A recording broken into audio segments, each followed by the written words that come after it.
Hello ladies and gentlemen, my name is Dan, the voice behind ThatKaitoDan, and welcome to my review for RWBY Volume 4, Chapter 7, Punished. Before we begin, just a reminder that this video will contain spoilers, so if you haven't seen the episode or any part of the show itself, you best watch with caution. So after Weiss vented off some anger at her fellow Atlesians and Team Ranger met one wild Scorpio in Tyrian before Crow stepped in, we took a detour for some more lessons with Crow on the Schnee Dust Company before returning here for a rare RWBY episode during Christmas. The volume has definitely been entertaining in its first half, but now we begin the second half run. Did the Christmas holiday though bring in plenty to enjoy, or did it bring the good form to a freezing cold stop? Let's find out. We actually open with the resident farm boy, Oscar, about to have dinner with his aunt, when a familiar voice pops up once more. Ozpin. Turns out his voice didn't come from that barn's mirror, but actually inside Oscar's head, no matter how much he's tried to deny it. The headmaster seems to be trying to get Oscar to leave, but with no success, despite his urgent tones. I can't blame Oscar really, I'd be in denial too with all of this. Even Ozpin understands that this is a strange situation to deal with, but it's no joke, as he claims he went through the same thing before. I think right there, that might be the biggest clue to finally solving the mystery of Ozpin and his possible ties to the wizard. He could actually be a replacement, similar to how the maidens transfer their power to the next, which makes sense given the maidens' power came originally from the wizard, so it should be more than possible for a transfer ability to be used here too. Except Ozpin seems to be keeping his consciousness, at least for the time being. The two's aura, their souls, are now combined, even down to their memories being shared, as Ozpin proves their connection with Oscar being able to recall the office of Haven's headmaster, who we now know is a guy. This being a feat that the farm boy does with great detail, despite never stepping foot in the school, which Ozpin says that he helped build. Poor Oscar, suddenly going from a run-of-the-mill farm boy to having this unsettling and otherworldly weight placed on his shoulders from a strange voice in his head telling him that he could be more than that if he just leaves his Mistralian home for something that could affect the world. This is a wonderfully effective scene, by the way, for this plot element. Brought to life with both characters' actors being on top form, and it all taking place in Oscar's room. A cramped yet quiet spot that should be Oscar's comfort place, now where the farm boy's world is suddenly opening up far wider than he could have ever imagined, even if he did want to be more than a farmhand. At least Ozpin is compassionate and tries to be mindful of Oscar's current state of mind. Whatever brought these two together, it's gonna be a tough ride getting used to it, and even now Oscar is still fighting a role that he never expected, their conversation ending for the time being. We then jump north for another tense moment, the fallout from the incident at the charity event with Weiss and Jacques, with one pissed off Jacques I might say actually, fuming over what it could mean for the company in terms of Lien lost and reputation harmed even more than it has been before. Weiss though has had enough and finally shares her intentions to leave Atlas. She doesn't want to be here, away from those who need and miss her like she misses them, as well as not being able to continue her personal goals. Goals including fixing the stained good name of the family, thanks to Jacques. This leads into the businessman slapping Weiss hard. Ugh.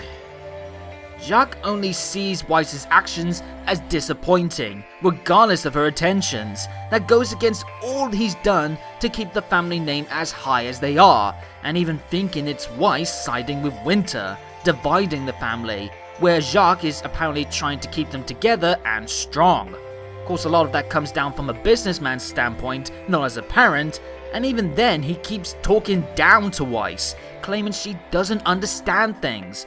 Ironically, not understanding Weiss or her struggles. But still, Weiss is adamant about wanting to leave. She doesn't want to be around the fake and shallow people of Atlas like those at the party when she knows that she can do good, that she can continue to live up to the Schnee family legacy her own way, as a huntress. Sadly though, Jacques is putting his foot down. After this latest issue between the two, he's had enough as well. and now Weiss is banned from leaving the manor or Atlas without his say-so, and until the two of them can come to an agreement on Weiss's future. Basically until Weiss falls in line and gives up under Jacques' firmer grip on her life. The figurehead says staff will help out with the lockdown, but I wonder if Klein would be of aid should Weiss be able to attempt a breakout.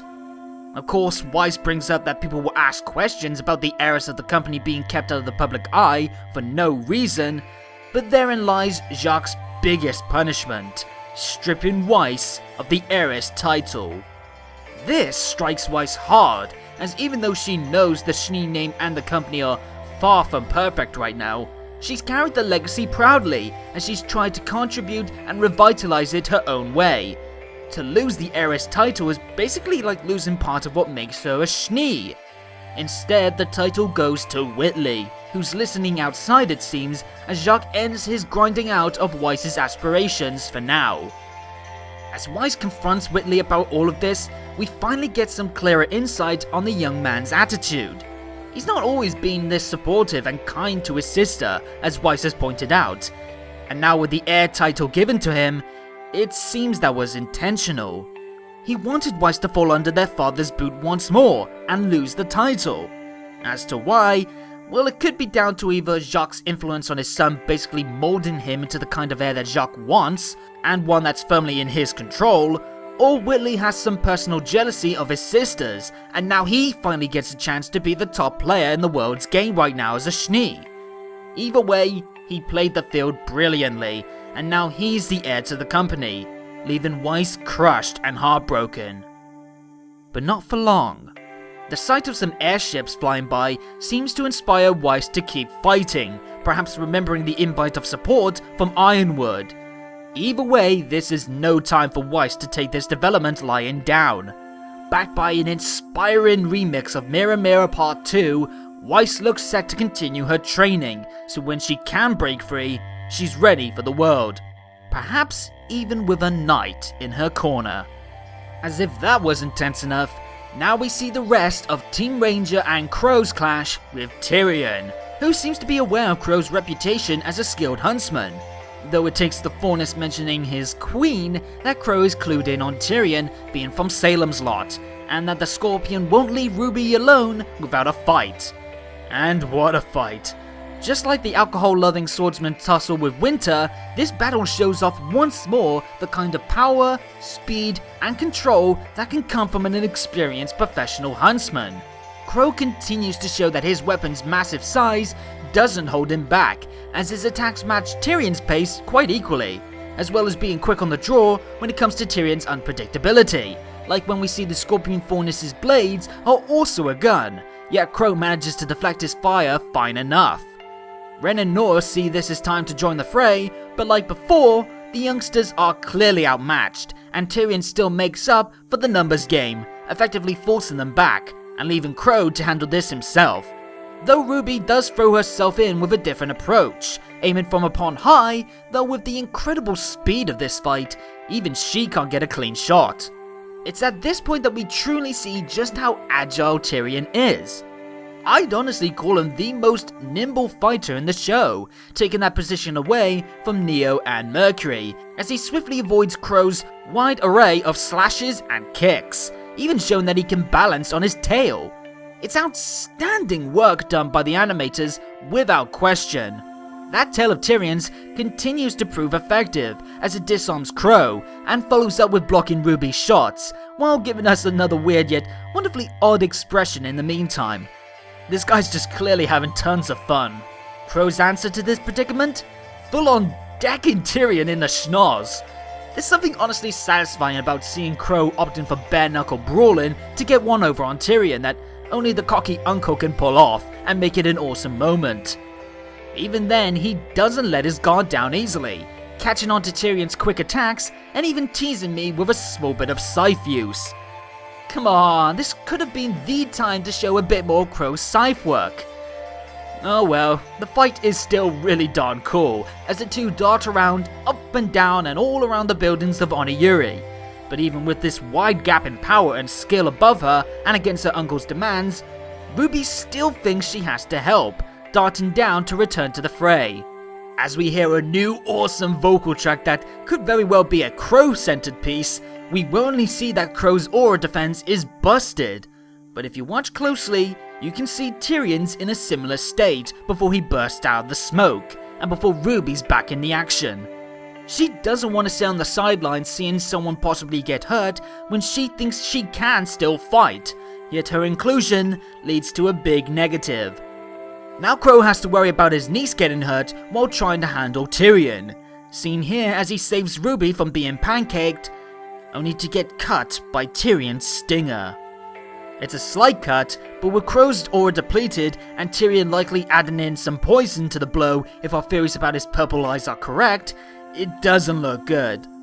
But the Maniac's aura is down too, and RWBY takes advantage of this, freaking slicing off Tyrion's stinger as payback. Hot damn, that is pretty savage for RWBY, even more so for us seeing the stinger on the floor. It's a tail, yes, but it's still a cut off limb that's wounded Tyrian quite harshly. So much so that we even hear a bitch curse drop for the first time in the show. But the damage has been done. Tyrion's hurt, and even with Crow rocked, he has to make a tactical retreat, convincing himself that Salem will forgive him given the circumstances. Whether or not she will is up in the air. Team Ranger and Crow are definitely not out of the woods yet though. Crow is not looking good, and the youngsters are confused about everything that's just transpired, as we end on a familiar question hinting that it's time for Team Ranger to finally get the information they need about the true battle taking place. What's your favorite fairy tale? Good God, that was a truly heavy episode. One of the most tense entries in the series since the latter half of Volume 3. Each of the 3 set pieces hit their impacts incredibly well, serving as landmarks for several plot elements and character moments. Oscar and Ozpin's conversation was uncomfortable and mysterious. The conflict with the Shnees was passionate and emotional, and the closing moments of Tyrion's hunt was intense and unpredictable. Each part masterfully directed and staged with more pitch-perfect use of the right angles and lighting to truly sell the right emotion on display. The whole watch was a dark experience, but still one that had some bright sparks to it to help set up some great new developments. Even with limited time with the character, I still felt saddened by the changes forced upon Oscar, and with Ozpin trying to understand the farm boy's conflictions, the whole moment just had the right feel of a life-altering moment that wasn't favourable to both parties, as well as providing some clearer insight on the long-standing mystery of Ozpin himself. Jacques and even Whitley definitely came off as the episode's most despisable faces. Jacques especially with that condescending attitude that really grinds your gears, fueling you wanting to hate his demeaning lack of respect or kindness for Weiss, talking down to her because of her age or status, regardless of her mature and heartfelt emotions. Whitley may have some elements to him that could make him more sympathetic in the long run more than his old man, but his moment with his sister was another good body blow to Weiss that makes it feel even more rewarding seeing the former heiress not give up, despite what's just transpired. With the insight on her grandfather Nicholas in the recent world of Remnant, and how he went about gaining respect through good-natured and hard-working actions across Remnant, I can now fully see a similar approach for Weiss's growth as she becomes a worthy heir to that legacy, and she continues to become one of the highlights of this volume. And man, that fight with Crow and Tyrian. Honestly, it's my favourite fight post Monty's passing. A beautifully animated back and forth tug of war of strength with enough touches of personality from the two to keep the characters' quirks shining. Outstanding work. Smart way too to get Tyrian to leave and likely be absent for the next while by dismembering his tail, since he would only leave with RWBY, who, might I add, definitely had an interesting time in this episode. I get the feeling that RWBY's brazen will to dive into action, especially when she feels she has to be involved in it, may be an element with her inexperience and hero-inspired nature that may get explored and discussed in the future to help her understand the seriousness of some fights ahead, and help her continued growth and maturity. If we do see Tyrian again this volume, it's likely just going to be reporting into Salem and the fallout from that. if Salem doesn't squash the Scorpion for failing, maybe she could fix his injury since scorpions can't regrow their tail. With a grim touch too, by the way, for added fear to this stinger. And no, I doubt Crow will die, as I feel there's too much left open for his story and role to die right now. Plus, I kinda feel dying like this isn't quite as fitting as it should be for a character of his weight.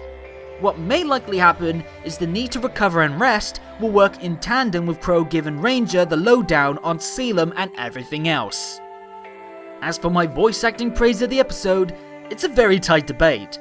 We see some of the best stuff out of Vic, Aaron, Josh, and Kara, but I'm gonna give it this time to Jason Douglas for really making me want to follow Crow's approach to things and punch that git in the face. You know you're doing something right as an actor when you make the audience hate your character's guts. So yeah, what a wonderful Christmas present, a new favourite episode of the volume. One of the most tense and emotive episodes in the entire lot, and fully deserving of the praise to the writers, animators, and sound design crew. If this is how the Volume 4's quality is going to look like in the second half, I think it's looking like a hell of a ride worth experiencing. But as ever, those are my feelings, and I'd love to see your guys' opinions on this wonderful episode, so be sure to leave them in the comments below, and while you're at it, and if you feel so inclined, like and fave the video, as well as hit the subscribe and bell buttons to make sure you get new uploads from me as they come out. And check my Twitter at ThatKaitoDan, where I post anything about RWBY, future uploads, and beyond. Until next time though, I'll see you with the next episode, possibly the last one of the year. Until then, have a good day or good night, and peace out.